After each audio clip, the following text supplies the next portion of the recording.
India's foreign trade policy, FTP, for the year 2023 has been announced by the government and it came into effect this April 1st, 2023. To discuss more about the new FTP, we have with us economic analyst A.K. Bhattacharya. Mr. Bhattacharya, welcome to the AIR. Thank you. India's foreign trade policy for 2023 was announced by Commerce Minister Piyush Goyal. Though our exports have been rising and in fact new records have been set, how important is this policy given the supply chain disruptions and slowdown in global trade due to various reasons? This policy is coming at a time when there are headwinds to India's merchandise goods exports. As a matter of fact, our merchandise goods exports growth has not kept the kind of pace which we saw last year. What has kept us going is the services exports, which is why if you take both the services as well as the goods exports, combine them together and you see that the growth is around 13-14%. But if you break them down, you will see that the services exports are growing by almost 30%, merchandise goods growing by only 8-9%. So therefore, this policy was needed at a time when there was a little bit of uncertainty over the global trade situation. Two, there was this uncertainty about what kind of trade policy should you have, because remember the last policy had expired on 2020 and it was being given an extension almost on an annual basis. Of course, there were COVID years in between, so that was number two. And number three, given the situation that apart from the global economic headwinds, the nature of the world economy has changed and therefore the new policy should recognize those new realities, the new thrust areas, and I think this policy tries to address all these areas. So what are some of the highlights of India's foreign trade policy that will boost domestic manufacturing, strengthen our export base and help create more entrepreneurs? Number one, it focuses on an area which is e-commerce. Now, as you know that e-commerce is doing very well in this country, particularly in the post-COVID situation, using technology, using digital payment system, and we can use this e-commerce ability of conducting e-commerce in a far more efficient way for earning foreign exchange as well. There are a lot of foreign companies who are coming here, and the e-commerce companies, and they're using local goods and produces and selling them to Indian customers. And this policy takes note of the fact that this is an area which can be exploited for helping India earn foreign exchange through merchandise goods to these e-commerce companies. So you will note that right now the e-commerce exports is around $2 to $3 billion per year. And now the government believes that this is an area where we can do much more exports, and the target for 2030 for e-commerce exports is almost around $300 billion.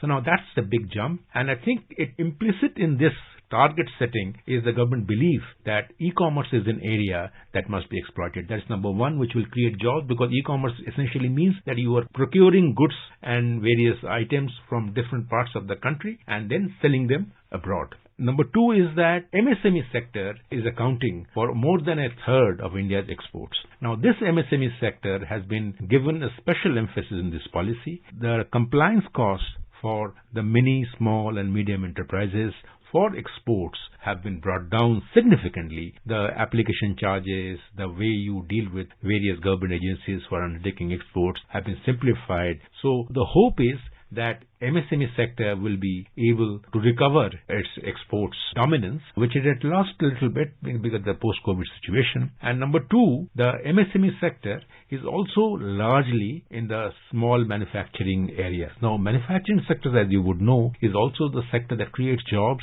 and jobs of a type that does not require the high-end education system produces. So it will be able to create jobs of a middle and the low end, and it will also address the concerns that we have about how do you make sure that economic growth also leads to more jobs. You, of course, mentioned the e-commerce sector and e-commerce exports that are a key feature of this particular policy. How will this policy promote and facilitate them? What are the key points with respect to the e-commerce sector? E-commerce is a sector that has got a technology framework. You have got the aggregators who use goods and even services these days from variety of suppliers.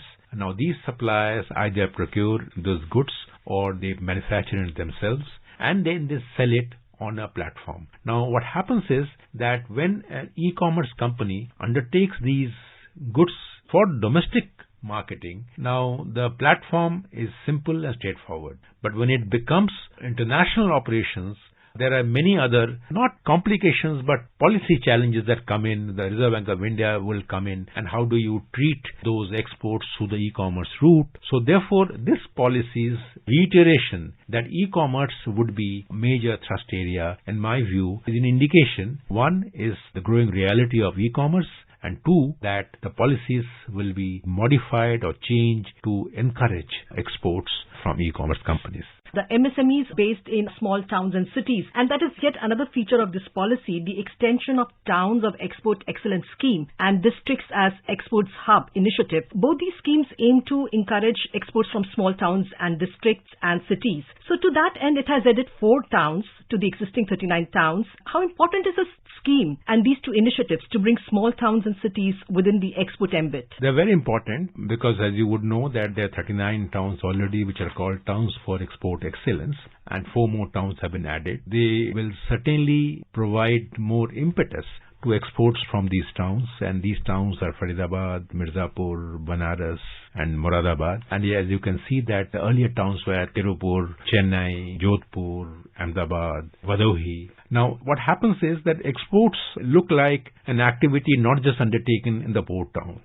Exports are actually a product of the local towns, local districts. Now apart from these towns, there is also focus on districts in this policy. And both the districts and the towns received a lot of focus and impetus in this policy. And my belief is that this policy can really galvanize these 43 towns of export excellence. It will not only help promote our exports, but also create more jobs at the local level, and that will be a big bonus in my view. Now, similarly, the target now 22-23, which ended on March 31st, is around $770 billion, both goods and services.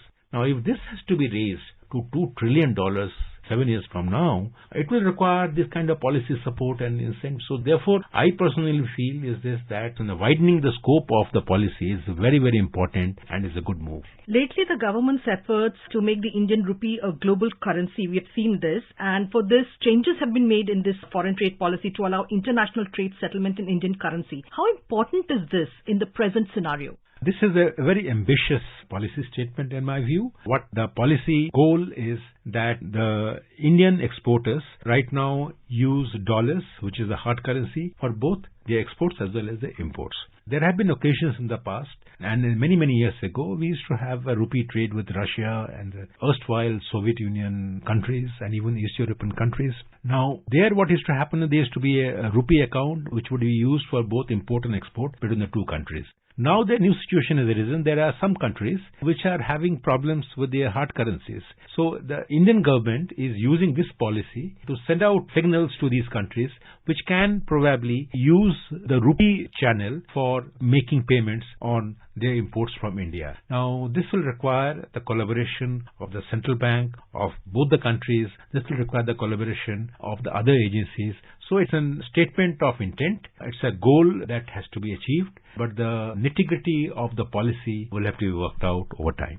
In an interconnected world, how will the new Foreign Trade Policy 2023 help India expand its trade ties with the other leading world economies?